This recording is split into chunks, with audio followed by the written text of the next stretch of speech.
Hey guys, today I'm going to show you how I made this egg scene in Blender. So what you're going to want to do first is actually model the egg. This is actually really simple. All it is literally just a sphere where we cut off half of it and then we extrude the rest of it, and basically we get this kind of top hat type of shape. And there's also some other modifiers added to this, like for example I added a solidify subdivision surface, and I also made a solidify outline. Just check my settings here and you can basically just copy them if you want. So the next thing was to add the shader. The shader is actually very simple, so I'm not really going to go over it that much. Here's a picture of it if you guys want to see it, and once again you can download this file for free in the description, so if you want to do that, that's great as well. Well, what we're doing here though is we're using two shaders. One is being used on the egg white and one is being used for the yolk, so obviously one is yellow and then one is white. Also in the film settings, I think I set the RGB curves down. Okay, after that I just duplicated it around a bit. You want to make it to have like an aesthetic appeal. So yeah, you should have a pretty aesthetic looking group of eggs right here. So once you have that done, the rest is pretty easy. What we want to do is add some displacement modifiers so that as we scrub through the timeline, we wanted to animate a bit. We wanted to kind of, like when you fry an egg, it kind of has like this jittery effect. So we want to replicate that. And in order to do that, we're going to just use the displace modifier. And we're going to use an empty, like you see here. Once again, just look at my settings and you guys can copy that. So after that, what we want to do is actually model the pan. It doesn't have to be extremely detailed. Once again, I added like a very simple material here. It was literally just like a...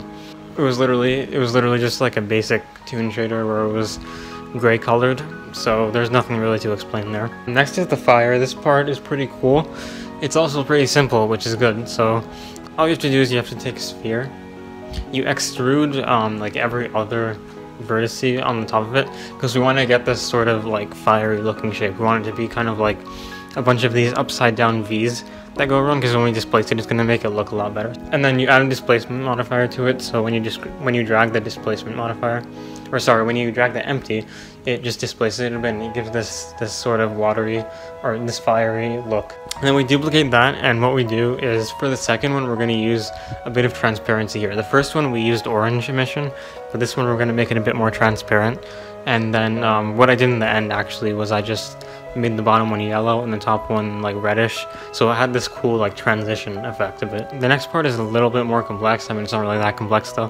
Literally all it is I just duplicated another one of these fire object things, and then what I did here was I used a gradient that goes from top to bottom, because when there's fire, what there is as well is there's these little like sparks that fly off of it, and we want to reproduce that effect. So what we're doing here is if you look at what I did here, it's basically just a noise texture that has a lot of blackness, and we're animating the noise texture going up to simulate the spark effect, and now we're almost done here. Everything's looking good. Fire is animated, the eggs are jittering a bit. One more thing you can do that I did to add some more pizzazz, I guess you could say, is you just use some shape keys, right? And make it so that the egg and the yolk, it kind of like goes back and forth. Like as you can see here, what I did was I made it like kind of go back and forth, because otherwise it would just be staying in place, which when you contrast that with how the fire is like moving a lot, it kind of makes it look a little bit weird, like, right? Like the fire is moving a lot, but the eggs aren't. The next thing is these little, I don't even know what they're called, I guess you could say bubbles. Literally all it is just a bunch of things that I added manually, so it didn't take forever to be honest. It was an amount of time, maybe like half an hour.